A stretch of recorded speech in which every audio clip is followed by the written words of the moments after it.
با درود مجدد، سیروس هستم.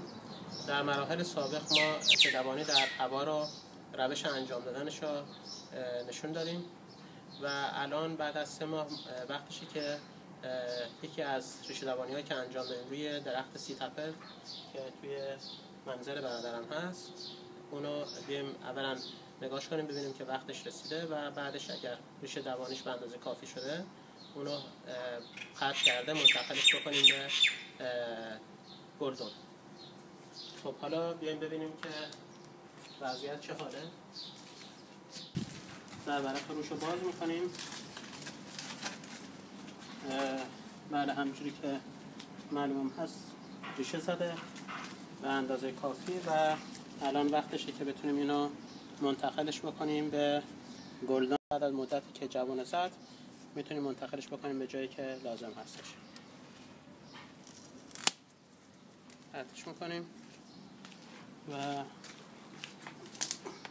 حالا میتونیم پلاستیک سلفون روش رو بر بداریم.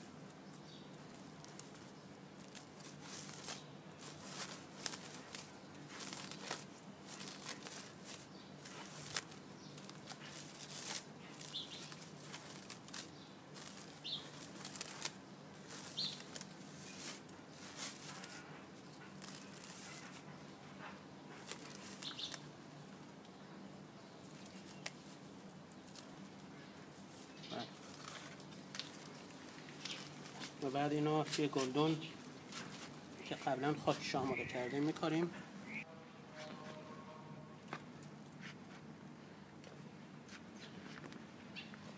بعد از که توی گلدون کاشتیمش و خوب آبش دادیم، اینو بعد توی جای نقطه‌ای که خنک‌تره نگهداری کنیم ازش. در بدایت ممکنه برگای زیادش بریزن و بعد دوباره مجددا جوانه میزنه و وقتی که جوانه زد میتونیم دیگه منتقلش بکنیم به باغچه، جایی که می‌خوایم برای همیشه بخریمش.